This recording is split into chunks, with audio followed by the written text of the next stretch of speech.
ao Senhor pela palavra dele, palavra que é viva, palavra que é fiel, palavra que é poderosa. Amém. Senhor, aplica no nosso coração entendimento da Tua palavra e conhecimento para nossa edificação, em nome de Jesus. Toma o seu assento, por favor. Eu quero hoje trazer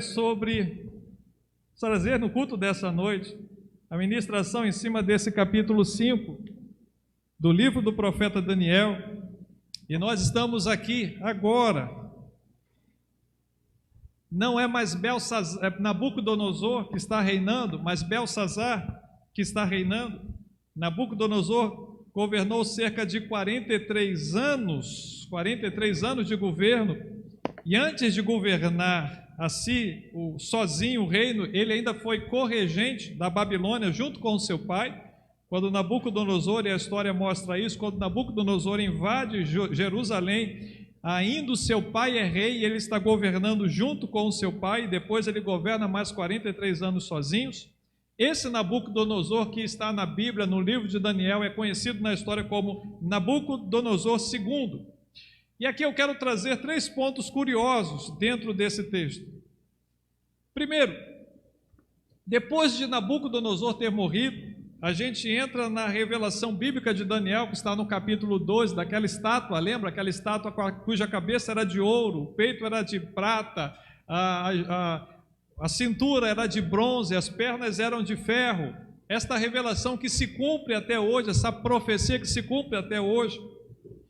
E quando a cabeça de ouro, que é Nabucodonosor, cai, é removida dessa estátua, o próximo reino, que é o reino dos medos e dos persas, está por vir. O reino dos caldeus começa a passar por Nabucodonosor, e o próximo reino, medos e persas, está por vir. E é interessante, irmãos, que a história mostra para nós, aqui não está na Bíblia, mas está na história, está na arqueologia.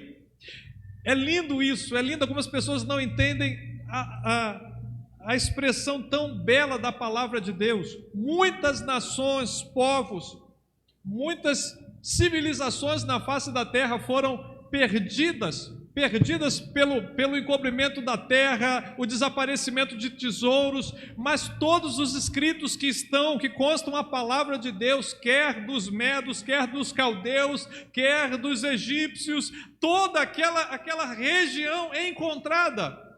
Há muito tempo atrás se criticava a Bíblia e falava que não, a Bíblia está errada, nunca existiu Belsazar.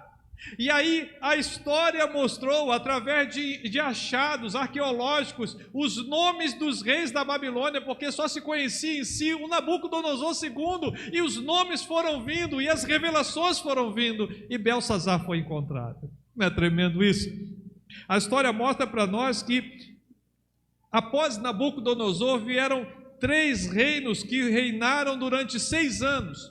Rebeliões que surgiram. Primeiro veio o filho de Nabucodonosor. O filho recebeu uma retaliação dos sacerdotes da Babilônia que o mataram. O seu cunhado reinou, o filho de seu cunhado reinou. E por último, Nabonido, que vai ser o pai de Belsazar e vai reinar por 17 anos na Babilônia. E é interessante que Nabonido, deixa eu até ver o nome, que esse pessoal tem cada nome bonito, Nabonido, que reinou nesse período, ele era, um bom nome para você botar no teu animal de estimação, já viu? Nabonido, vem cá.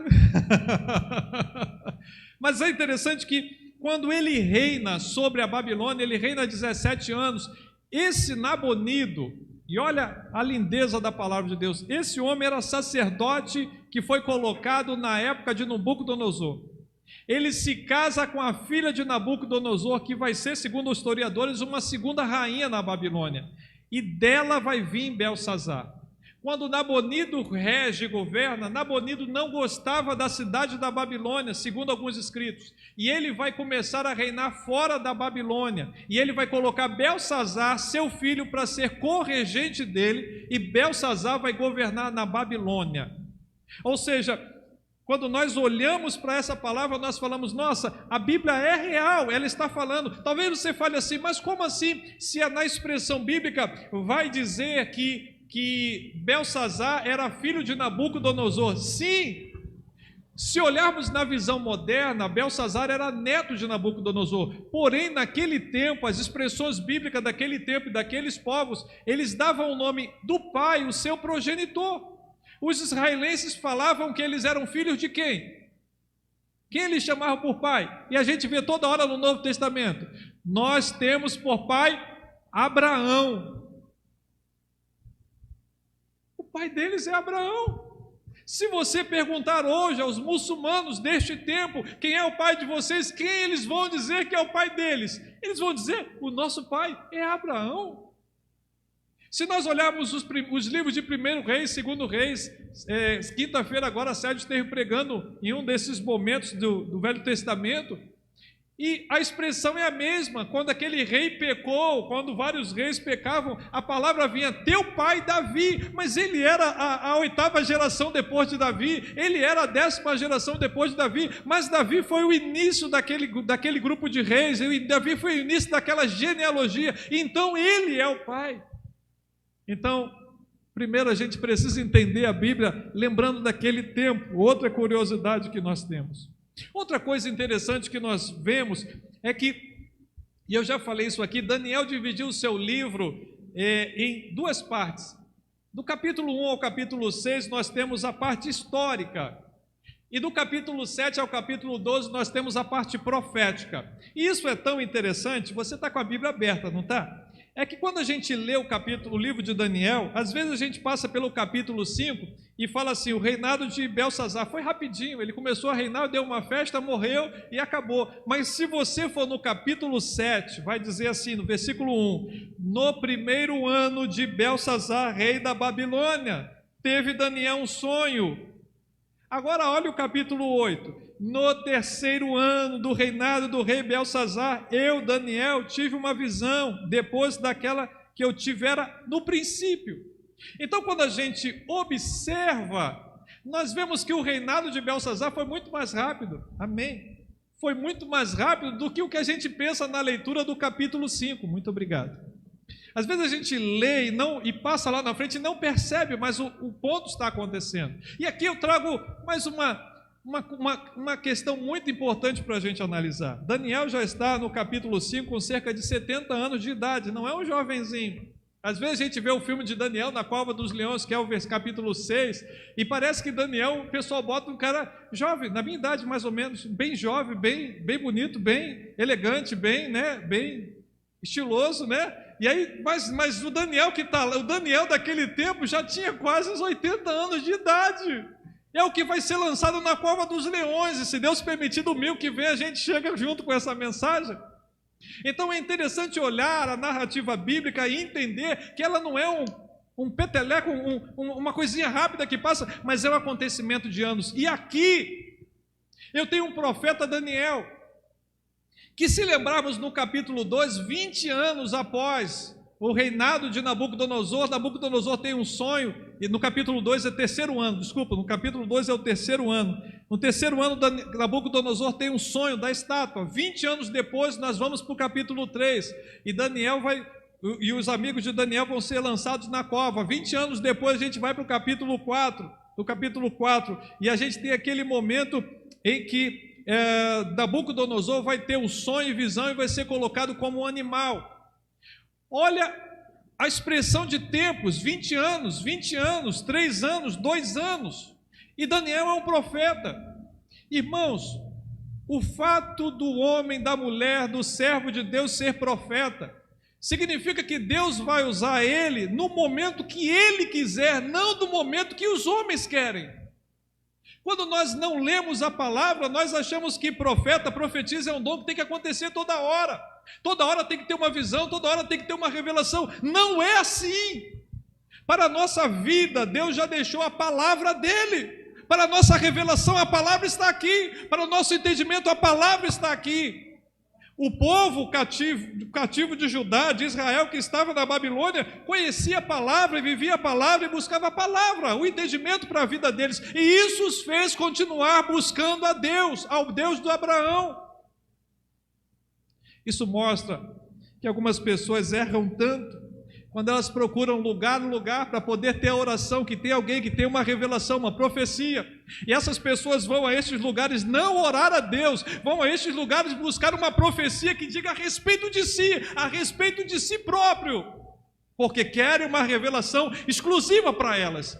Será que eu devo comprar aquilo? Será que eu devo entrar naquele relacionamento? Será que eu devo fazer aquilo outro? Irmãos, a palavra de Deus é orientação para nós. Se a palavra de Deus não falar conosco, o que nós estamos procurando? Nós somos cristãos, irmãos.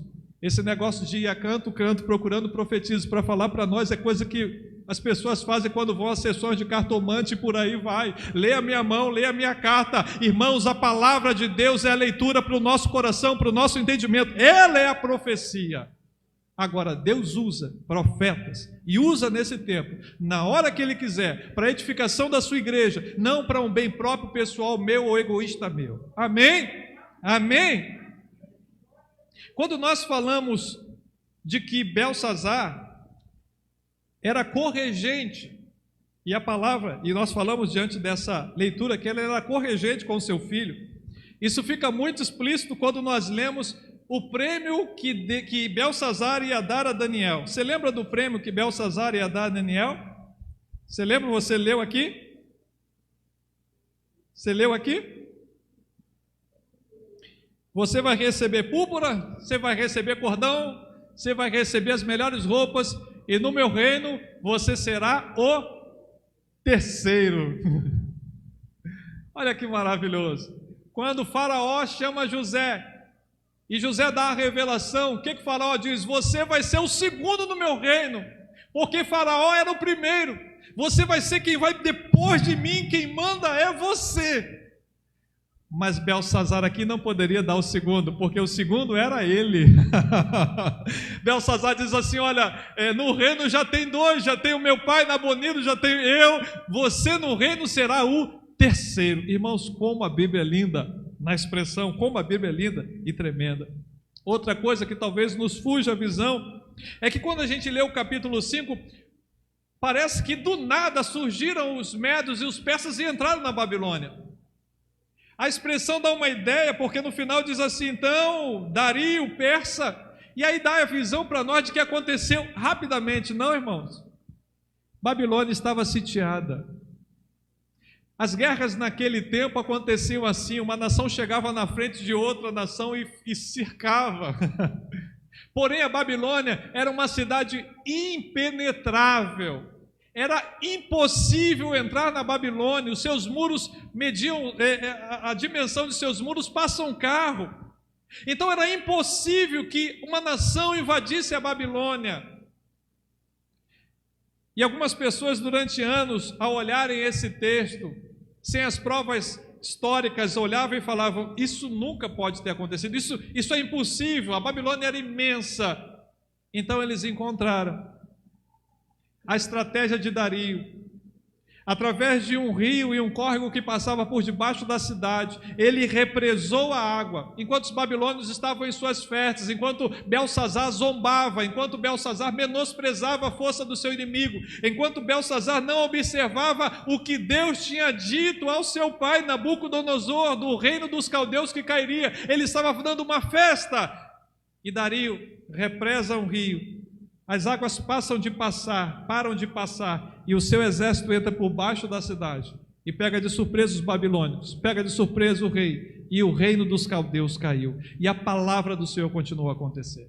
E eu quero trazer algumas visões desse texto, porque muitas pessoas ainda talvez não tenham lido, algumas pessoas talvez não tenham lido esse texto, e eu quero destacar alguns pontos desse texto para a nossa edificação nessa noite. Primeiro ponto está no versículo 2, quando diz assim, enquanto Belsazar bebia e apreciava o vinho, mandou trazer os utensílios de ouro e de prata que Nabucodonosor, seu pai, tirara do templo, que estava em Jerusalém, para que neles bebessem o rei, os seus grandes, as suas mulheres e concubinas.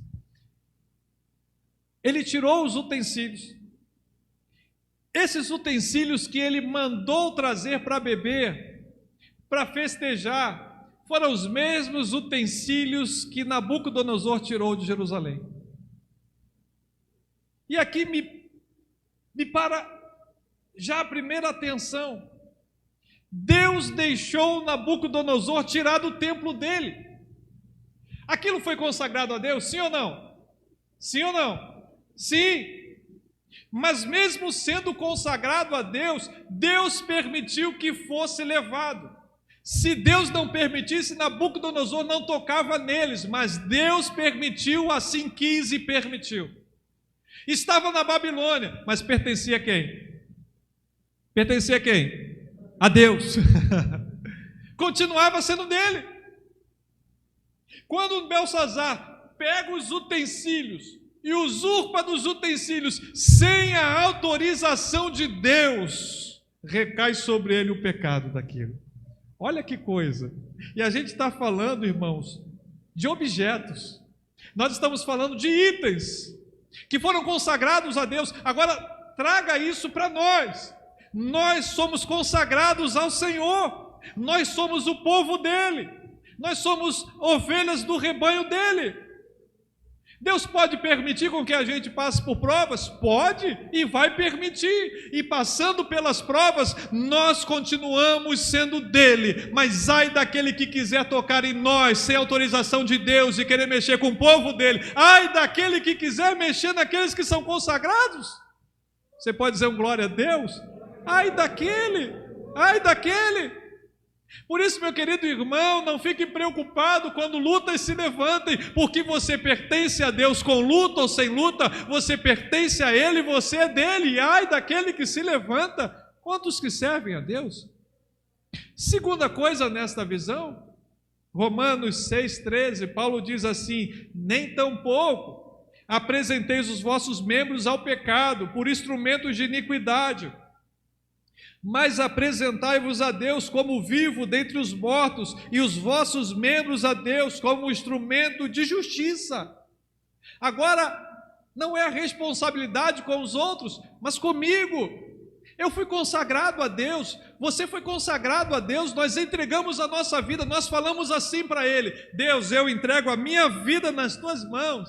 Uma vez que você entregou a sua vida nas Tuas mãos, não ofereça a tua vida como instrumento de justiça, não ofereça a tua vida no pecado, não ofereça a tua vida na prática do pecado, porque você já entregou ela a Deus. E se fizermos assim, incorremos em grande preocupação para a nossa vida, incorremos em grande erro para nós mesmos, uma vez de que nós somos consagrados a Ele. Quem aqui é consagrado a Deus? Você tem que lembrar isso: eu pertenço a Deus, pertencemos a Deus.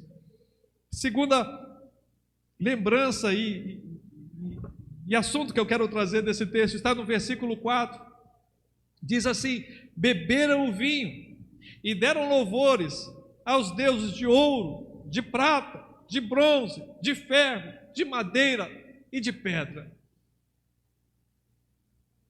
Pegaram os utensílios, eles não deram glórias a Deus. Talvez se eles pegassem e falassem aqui: nós glorificamos a Deus que permitiu com que Nabucodonosor entrasse. Não. Eles glorificaram aos deuses de ouro, de prata, de bronze, de ferro, de madeira. E se nós formos olhar o pecado que eles cometeram, porque Deus julga, irmãos, Deus não julga somente os que servem a Ele, Deus julga a humanidade toda. Se nós formos olhar, este mesmo pecado está relatado em Apocalipse capítulo 9, e se você puder vir comigo, Apocalipse 9, versículo 20 e 21, e esse texto de Apocalipse 9, 20 e 21 se assemelha muito com o nosso tempo. Apocalipse 9, versículo 20. Apocalipse 9, a partir do versículo 13, vai falar de uma sexta trombeta que toca sobre a face da terra. E diante dessa trombeta vem o sexto anjo e vem uma grande praga sobre a face da terra.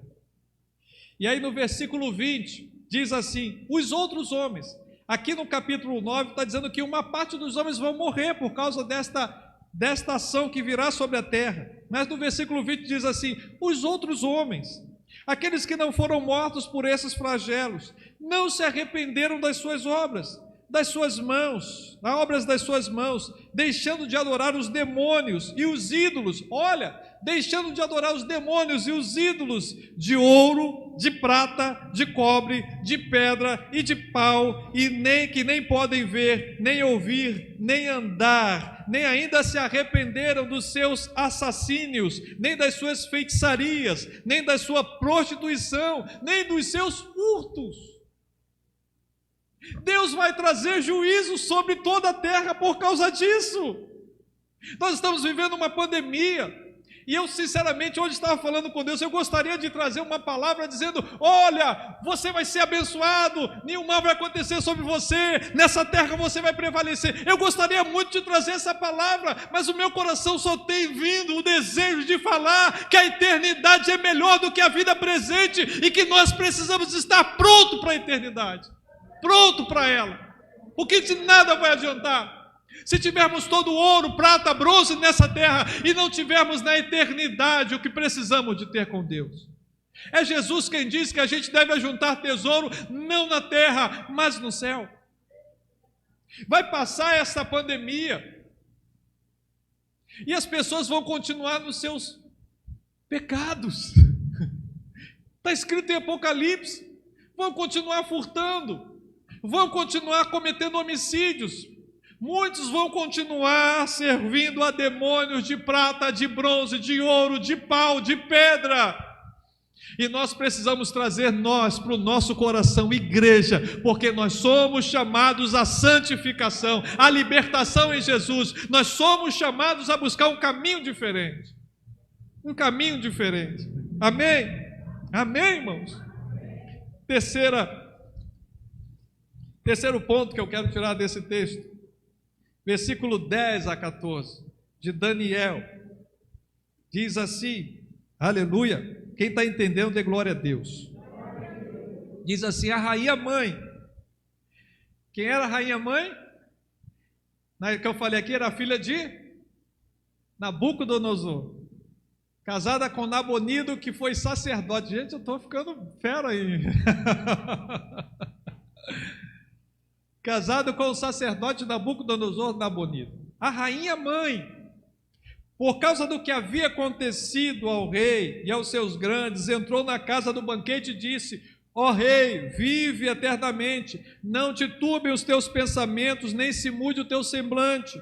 Ah, no teu reino, um homem que tem o espírito dos deuses santos, no dia de teu pai se achou nele luz, inteligência e sabedoria, como a sabedoria dos deuses. Teu pai, o rei Nabucodonosor, sim, teu pai, o rei, constituiu chefe dos magos, portanto, espírito excelente, conhecimento, inteligência, interpretação de sonhos, declaração de enigmas e soluções de casos difíceis se acharam nesse Daniel, que foi rei, a quem o rei pusera o nome de Belsazar. Chama, pois, esse Daniel, e ele dará a interpretação. Então Daniel foi trazido à presença do rei.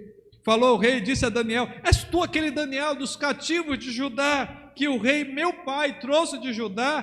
Tenho ouvido dizer a teu respeito que o espírito dos deuses está em ti, e que em ti se acha luz, inteligência e sabedoria. Oh glória! Tenho ouvido.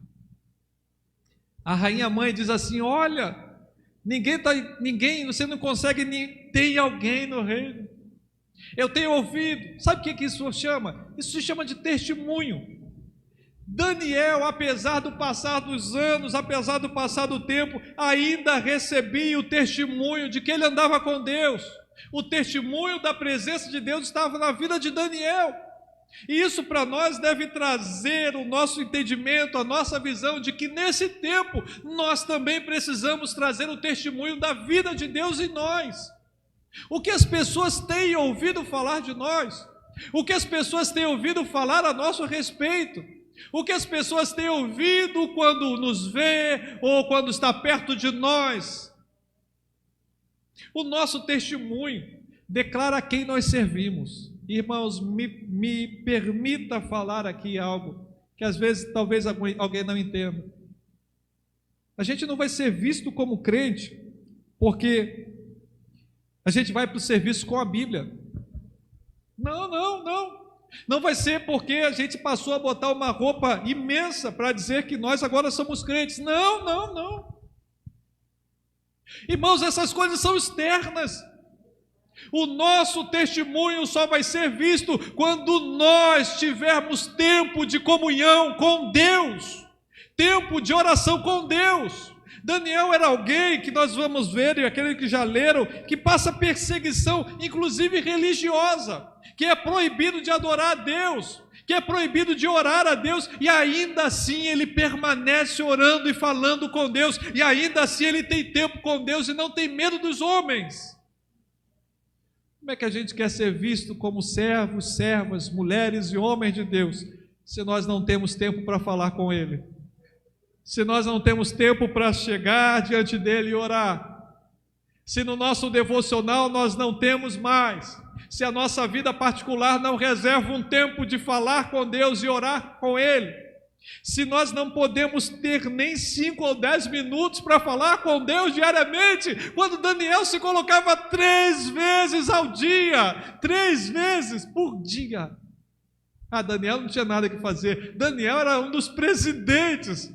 Daniel era um dos 3 presidentes do reinado dos persas, dos medos e dos persas. Daniel era um dos líderes no reinado dos caldeus. Daniel estava sempre à frente de algo, sendo invejado por outros que tentavam toda hora derrubar. Como assim Daniel não tinha nada que fazer? Ele tinha muito que fazer. Mas muito. Mas apesar disso, Daniel não abria mão do seu tempo de oração. Irmãos, quem aqui quer que essa igreja seja uma igreja poderosa, cheia do poder de Deus? Levanta a mão para mim. Só vai ser quando nós orarmos. Quando nós orarmos.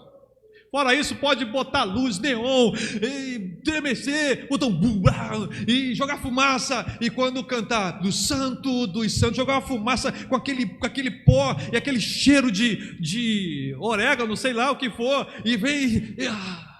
Acabou aquilo ali, passou, no outro dia, sumiu a presença de Deus. Será só emoção, será só o momento ali, de 1 horinha, meia horinha, será só declara, faz, acabou, chegou em casa, sumiu. Na primeira reportagem do Fantástico dizendo, a Covid está matando, está acontecendo isso, acabou Deus, acabou a fé, acabou tudo. Mas se nós tivermos tempo de oração e tempo de leitura da palavra de Deus, você e eu seremos poderosos.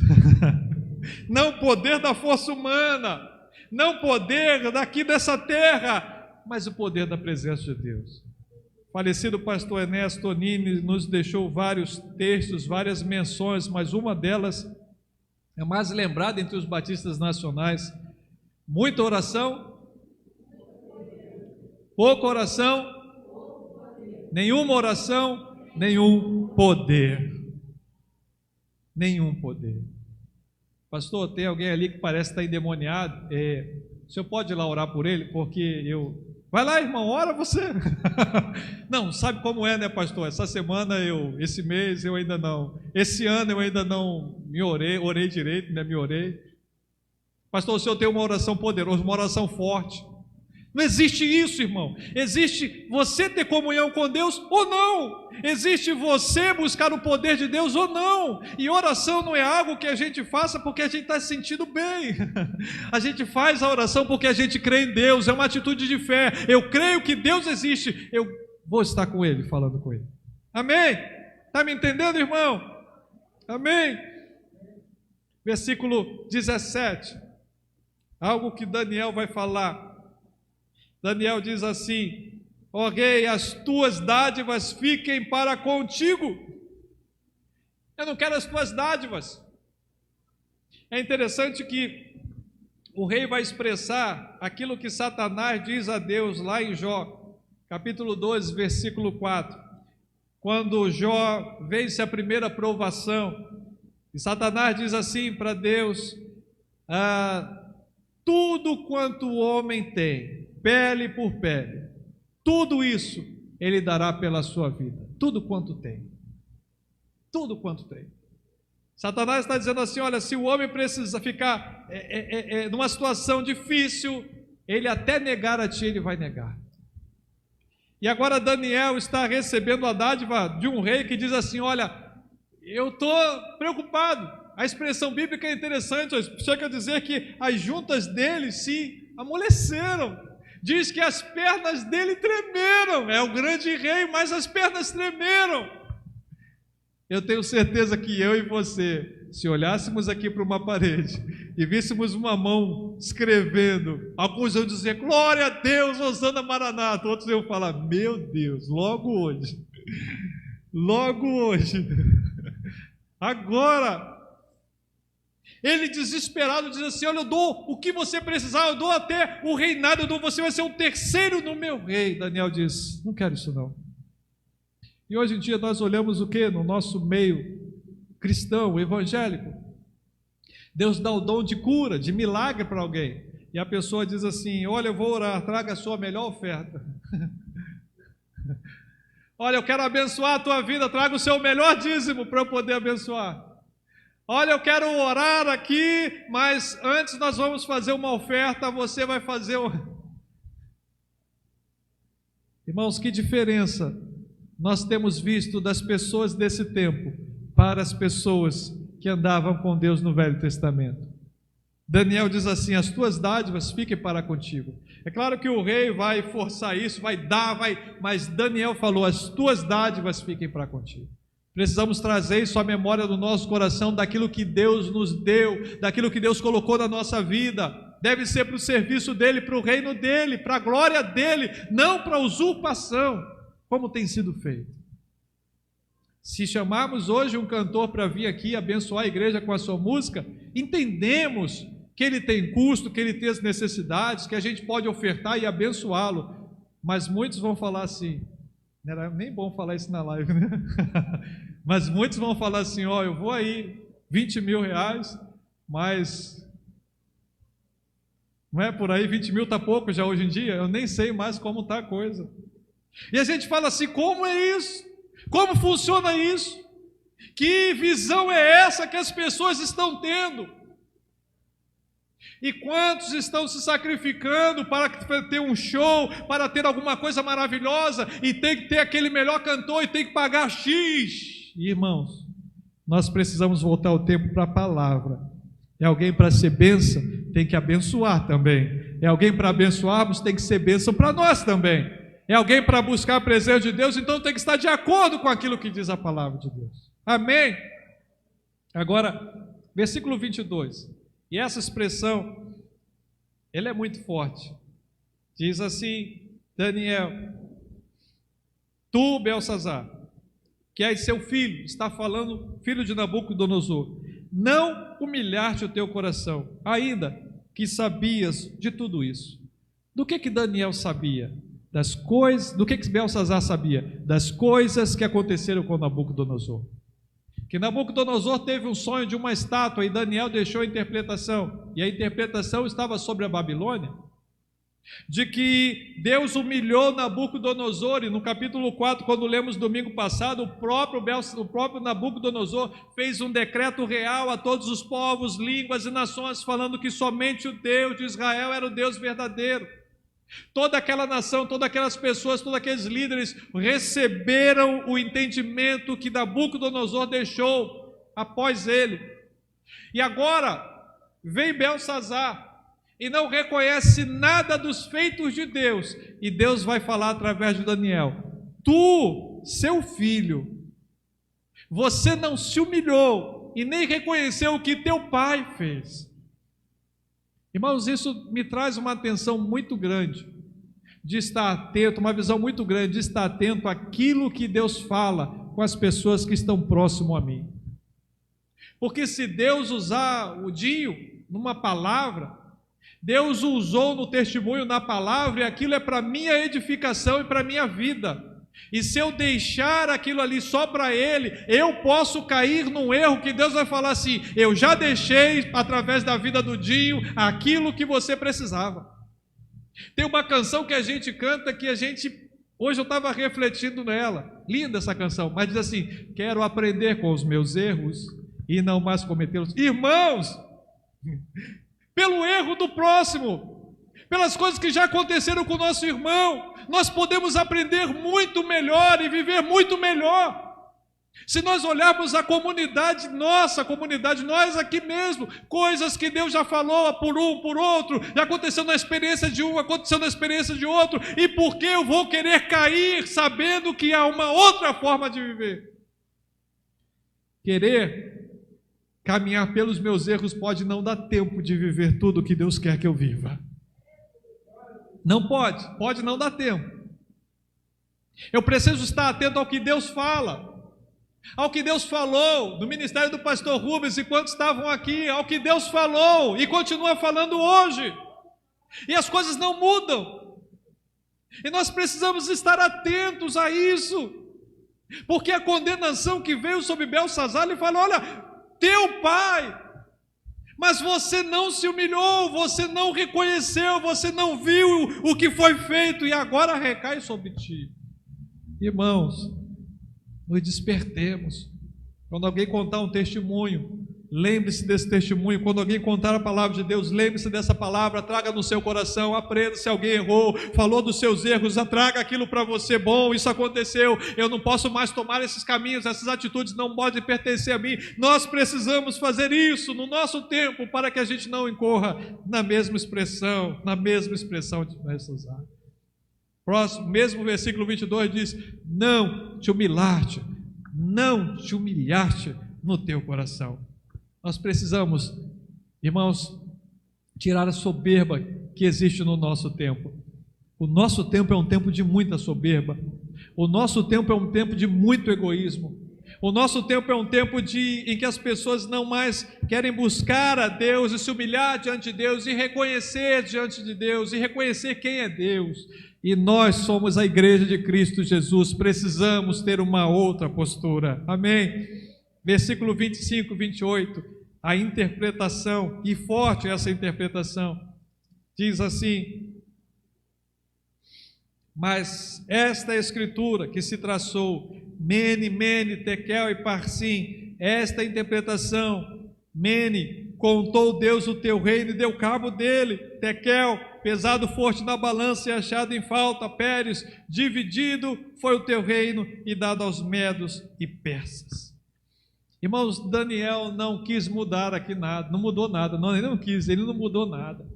Daniel estava diante de um rei, ele poderia ser morto por dizer que o rei ia morrer, ele poderia ser morto por dizer que o reino daquele homem acabaria, mas ele não tem receio de entregar essa palavra, porque ele sabe que é a palavra de Deus, e ele entrega. Pesado foste na balança. Trago aqui esse pensamento para mim e para você. Será que nós também não seremos pesados na balança? A igreja de Deus na face da terra, será que também não passará pela balança do Todo-Poderoso? Olhamos a Deus como alguém de graça, maravilhoso, servimos a Ele quando queremos, falamos com Ele quando estamos afim. Olhamos a graça e esquecemos que diante da graça também existe um Deus justo, que é juiz de toda a terra. Estamos vivendo aí uma pandemia mundial, uma loucura na terra.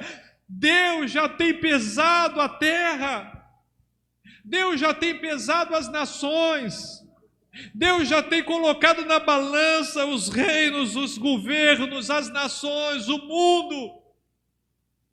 Deus tem colocado também na balança a igreja dele na face da terra. A igreja que tem esquecido da justiça, esquecido da santificação, esquecido da prática da santificação na sua vida, Deus tem colocado na balança. Deus tem colocado na balança. Se Ele colocar a mim e a você hoje na balança, pastor, logo hoje uma pandemia, sim! Se Ele me colocar na balança, se Ele te colocar na balança, se Ele nos colocar na balança, Ele vai achar a gente no plumo, acertado, ou pesado, forte na balança. e achado em falta. Essa expressão bíblica está aqui, não pode ser apagada. E glória a Deus porque ela está aqui, permanece aqui, para que a gente lembre que o nosso Deus também é juízo. De que horrenda coisa, como diz no Novo Testamento Paulo, é cair nas mãos do Deus. Quantas pessoas, na graça, não tem tempo de comunhão com Deus, na graça, não tem tempo para falar com Deus, volta à oração, na graça, não tem tempo para orar a Deus, na liberdade. Às vezes eu recebo mensagem de pessoas: pastor, falta-me ânimo. Às vezes eu me sinto desanimado. Então vamos fazer o seguinte: já que você não está encontrando o ânimo da graça, encontre ânimo aqui, na justiça, dizendo que Ele um dia vai nos pesar.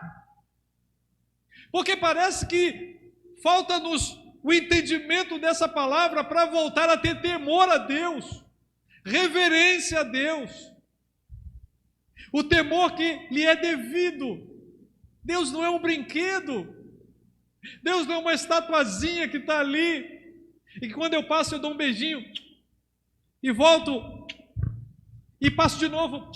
Deus não é uma estátua para a gente ficar beijando, Ele é um Deus vivo, poderoso, que merece o respeito, que merece o temor, que merece a honra, que não nos chamou para libertinagem, mas nos chamou para viver debaixo da graça, entendendo que sem Ele nós não somos nada, que nós carecemos dEle, que nós precisamos dEle. Nós temos um Deus grandioso, irmãos. Como nós escaparemos se não atentarmos para esta tão grande salvação? Como vamos escapar nós? O arrependimento bíblico. O arrependimento é algo que está presente na Bíblia toda. E esse arrependimento não é só aos que não creem em Deus, ela é também para nós. Também para nós. Quando oramos por despertamento espiritual da igreja, não é só a Igreja Batista do Calvário que precisa de um despertamento espiritual, é toda a terra, é a Igreja de Cristo Jesus em toda a terra que precisa de um despertamento espiritual, e esse despertamento passa pelo temor e reverência a Deus. Deus permanece sendo o mesmo Deus. Me assusta quando Jesus diz, lá em Lucas 18, quando ele fala da viúva que pedia um juiz iníquo, e ela insistia diante desse juiz, e ela é atendida, e Jesus diz: olha, o vosso Pai que está no céu não dará o que vocês pedem, ainda que tarde. Mas Jesus termina esse capítulo dizendo: quando, porém, vier o Filho do Homem, encontrará ele fé na terra? Quem estará na terra quando Jesus vier? A igreja de Jesus. E a pergunta de Jesus é: será que ele vai encontrar fé na terra? Quem vai estar? Se ele voltar amanhã, eu e você. E a pergunta de Jesus é: será que ele vai encontrar fé na terra? Irmãos, igreja, meus irmãos em Cristo, apesar das lutas que estamos vivendo, precisamos centrar a nossa visão nos céus, precisamos centrar a nossa visão no reino de Deus, precisamos centrar a nossa visão no plano da salvação que vem dEle,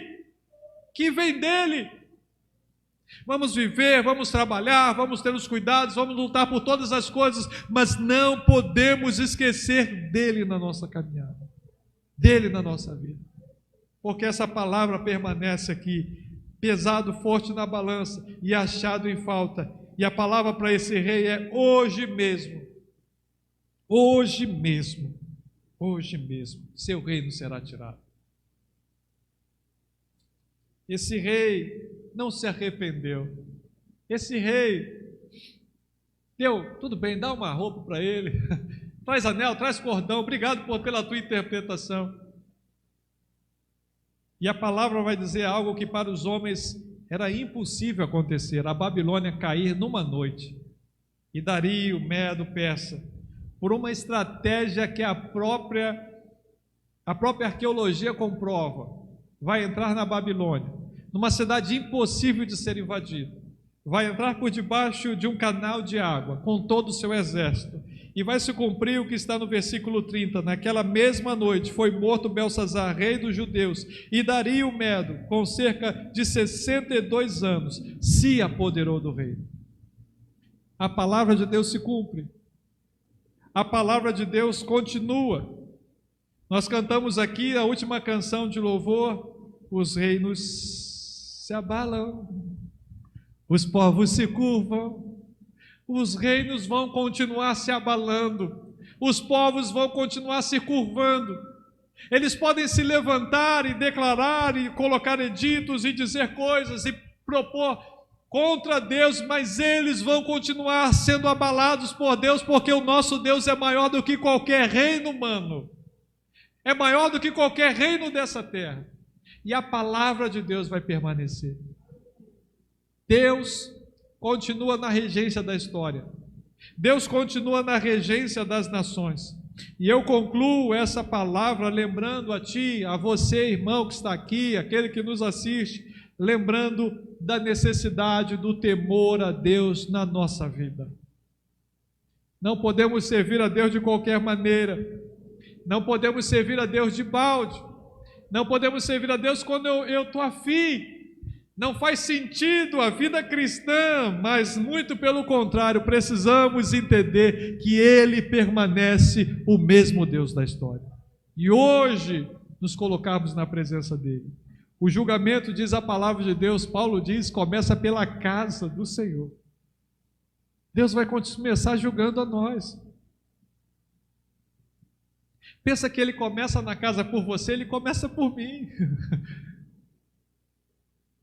Ele começa por nós, líderes. O julgamento do Senhor começa por todo o povo dele. Isso precisa trazer em nosso coração temor e tremor diante de Deus, para que sentimentos, rivalidades, queixas, discórdias, coisas pequenas, sentimentos humanos e meramente humanos sejam removidos do nosso coração.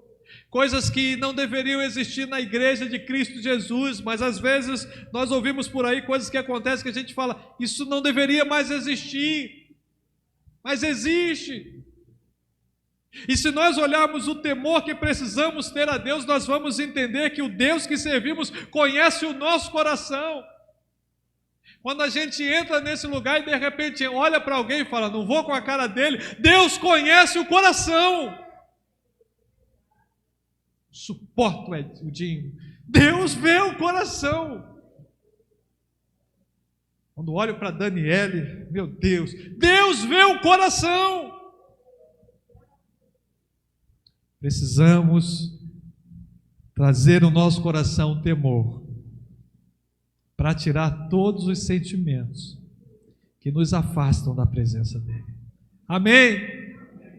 Mene, mene, tekel, tekel.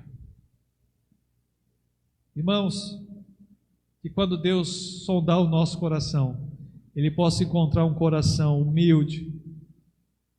Ele não vai encontrar um coração perfeito em nenhum de nós, mas que Ele encontre um coração humilde, que Ele encontre um coração arrependido, que Ele encontre um coração que se volta para Ele, que Ele encontre um coração que busca a presença dEle, que Ele encontre um coração que apesar das falhas ainda assim reconhece o sangue de Cristo Jesus e luta por esta causa e luta por este propósito.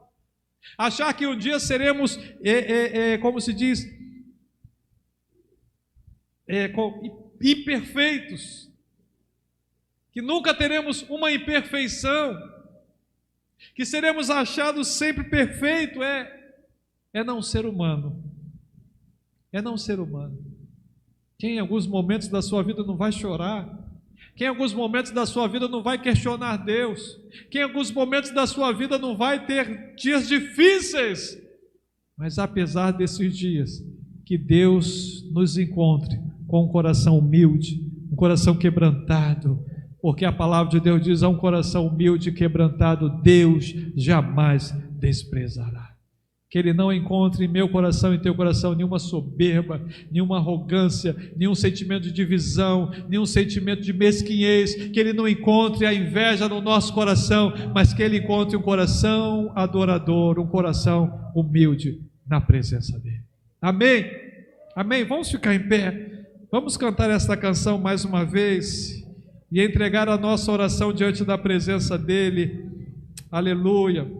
Glória a Deus, aleluia. Se Deus falou contigo em alguma parte, você pode glorificar Ele, amém, dizer amém, glória a Deus, aleluia. Os reinos se abalam, os povos se curvam, as bocas se abrem, mãos se levantam, as mãos se levantam, para dizer que Tu és o Rei. Aleluia. Senhor, para dizer que Tu és o Senhor. Aleluia. Os reinos se abalam, aleluia. Os povos se curvam, as bocas se abrem, as mãos se levantam, para dizer que Tu és o Rei. Para dizer que Tu és o Senhor. Teu reino é sempre eterno. Teu reino é sempre eterno, firmado em misericórdia, justiça e bondade, bondade e fidelidade. A Tua igreja te adora.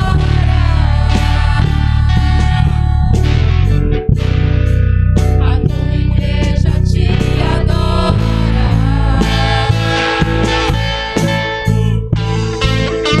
Teu reino é sempre eterno, firmado em misericórdia, justiça e bondade, bondade e fidelidade. A Tua igreja te adora.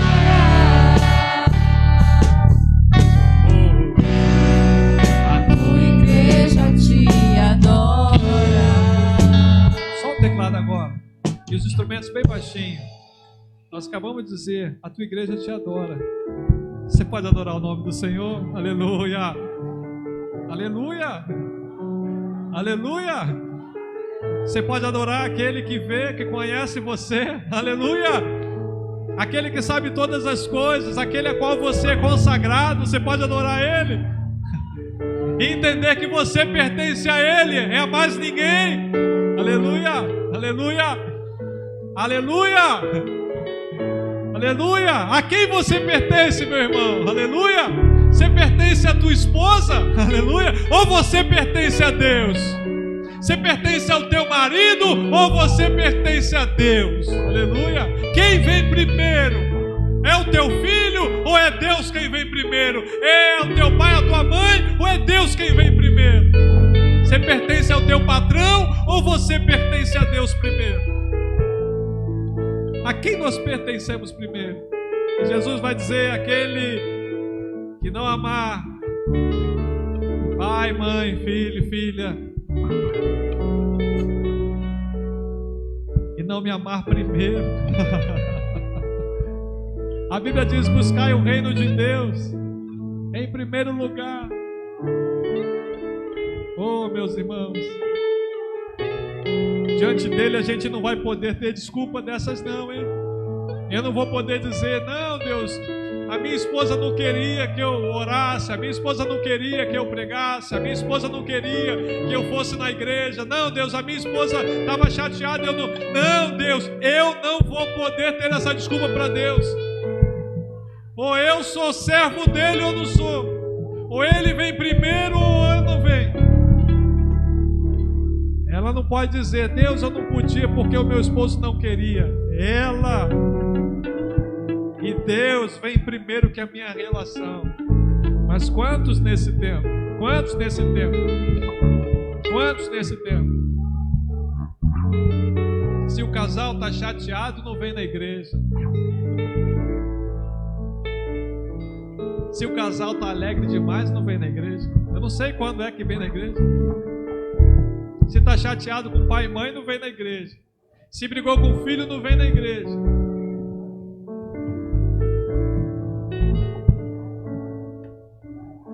Oh, Jesus. Irmãos, acordemos enquanto há tempo para acordar. Eu já fui um domingo. Eu vou agora só no mês que vem. Acordemos enquanto é tempo para acordar. Acordemos enquanto é tempo. As nações estão sendo mexidas. Os governos estão sendo mexidos. E o chamado de Deus é para a igreja dele se posicionar. Aleluia, aleluia. Vamos orar ao Senhor. E nessa oração, se houver alguém querendo se colocar, aceitando a Cristo, talvez exista alguém na nossa transmissão querendo se reconciliar, faça isso nessa hora e diga: Senhor, eu recebo como meu Senhor, eu recebo como meu Salvador. Você aqui, meu irmão, se há algo para falar com Deus, nesse momento fale também com Deus, para que Deus encontre o nosso coração. Deus, nós oramos, somos gratos a Ti pela oportunidade de estarmos nessa casa. Eu te peço, Pai, que o Teu Espírito Santo possa falar em cada coração tudo aquilo que eu não pude falar nesse lugar, porque eu tenho limites humanos, mas o Senhor é infinitamente mais e além de qualquer pensamento que possamos ter. Corrige-nos, corrige-nos, Senhor. Conduze-nos com sabedoria no Teu caminho. Conduze-nos com sabedoria nesse tempo. Conduze-nos em cada momento, nos trazendo edificação, crescimento. Que vençamos em Ti as barreiras da vergonha, as barreiras do comodismo, as desculpas fracas. Que vençamos as desculpas desse tempo, que tem impedido muitas pessoas de Te servirem. Quantos dizem, Senhor, eu não preciso da igreja, eu posso servir em casa, mas a casa é testemunha de que não servem a Ti. As suas casas testemunham que não Te servem. Desperta esse povo que Te diz servir de lábios, mas o coração está longe de Ti. Desperta a Tua igreja na face da terra.